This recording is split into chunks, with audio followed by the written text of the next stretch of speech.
Bonjour, bonsoir à tous et à toutes. D'où que vous m'écoutiez, je me présente Sylvain Aubame, avocat au barreau de Paris. Je préside depuis le mois de février 2020 le réseau international des avocats gabonais.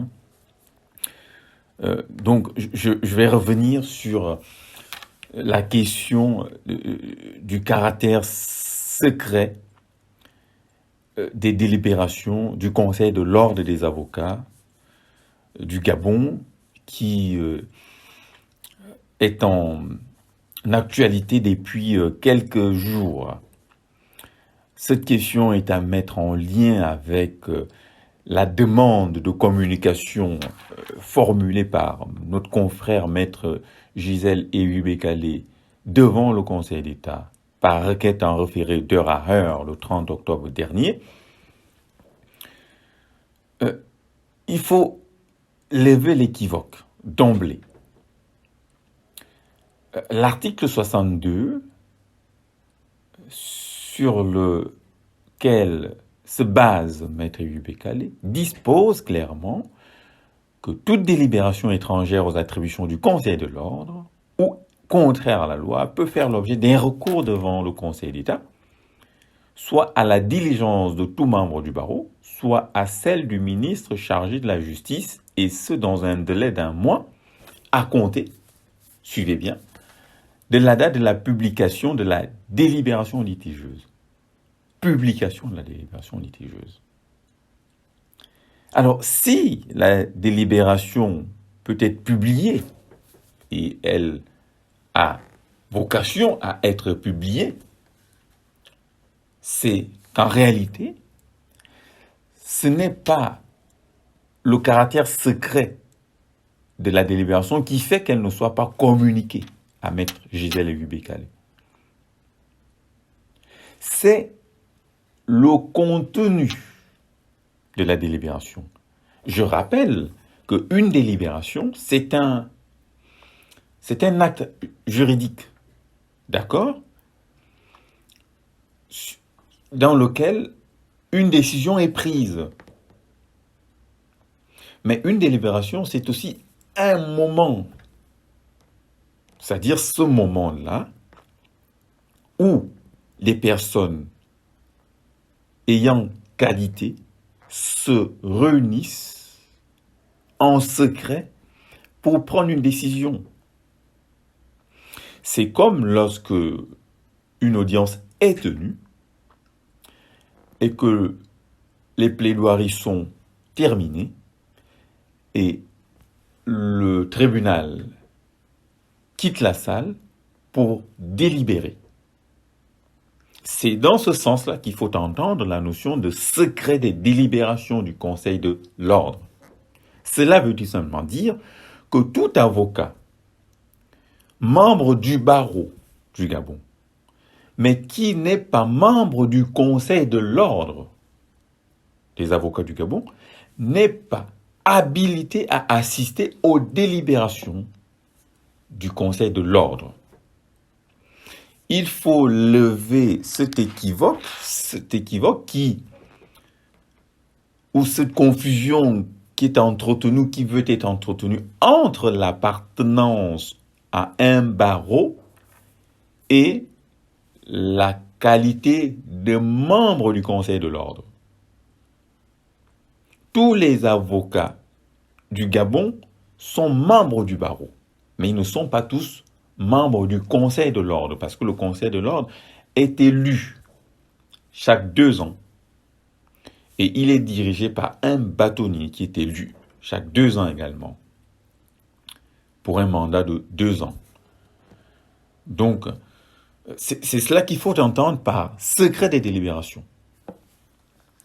Donc, pour ma part, l'argument qui consiste à opposer à Maître Ehuibekale la communication des décisions tirées du moyen selon lequel les délibérations du Conseil de l'ordre sont secrètes n'est pas pertinent à toute épreuve. C'est l'article 65, effectivement, qui dispose que les délibérations du Conseil de l'ordre sont secrètes. Mais je viens de vous indiquer que l'article 62 indique que ces délibérations peuvent faire l'objet d'une publication puisque elles ne sont attaquées dans le délai d'1 an qu'à compter de leur publication, si elles sont contraires aux attributions du Conseil de l'ordre ou plutôt si elles sont étrangères aux attributions du Conseil de l'ordre ou contraires à la loi. Donc ça veut bien dire que les délibérations, bien que secrètes dans le moment où elles sont prises, sont publiables. Mais l'article 65 est encore plus clair, puisque l'article 65 dit dans son alinéa premier que les délibérations du Conseil de l'ordre sont secrètes. Il pose ce principe. Mais vous verrez qu'ensuite, il indique qu'elles sont notifiées ou publiées selon les modalités ci-après. Donc, il faut maintenant, et c'est là où l'action de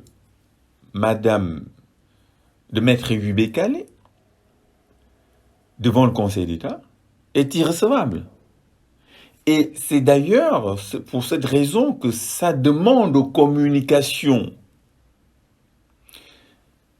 de la décision d'admission au stage doit être rejetée parce qu'elle n'a pas qualité pour recevoir la décision d'admission au stage. Je précise que l'article 65 dispose que les délibérations du Conseil de l'ordre secrètes sont notifiées ou publiées selon les modalités ci-après. Celles qui sont ci-après, quelles sont ces modalités? Les décisions de caractère général sont portées à la connaissance des avocats.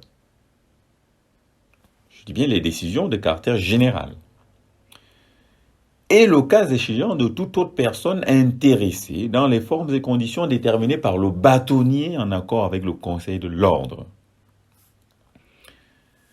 Ensuite, il est indiqué que les décisions réglementaires, les décisions rendues en matière disciplinaire, celles relatives, suivez bien, à l'admission au stage ou à l'inscription au tableau, etc., doivent être notifiées par lettre avec accusé de réception ou par exploit d'huissier dans les 15 jours de leur date au ministre chargé de la justice, à l'avocat ou aux avocats intéressés et aux responsables des ordres juridictionnels. 2 observations sur cet alinéa. Premièrement, les décisions de cette nature, donc réglementaires, rendues en matière disciplinaire relatives à l'admission au stage, ne sont pas publiées. Elles sont individuellement notifiées. Elles ne sont pas publiées. Elles ne sont que notifiées à l'ayant droit. Donc, d'une part, au ministre chargé de la justice, à l'avocat ou aux avocats intéressés et aux responsables des ordres juridictionnels. L'avocat ou les avocats intéressés, s'agissant de la décision d'admission au stage, n'est autre que le maître de stage, ne sont autres que les maîtres de stage. Et les postulants au stage. La notion d'avocat intéressé ne signifie pas que parce que je suis curieux en tant qu'avocat du barreau, cette décision-là m'intéresse, que je suis intéressé. La notion d'intéressé, d'avocat intéressé, signifie que j'ai un intérêt à obtenir cette décision et avoir intérêt à obtenir cette décision, c'est être le maître de stage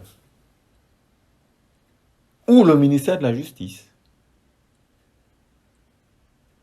Ce n'est pas parce que je suis membre du barreau que je suis intéressé à une décision d'admission au stage.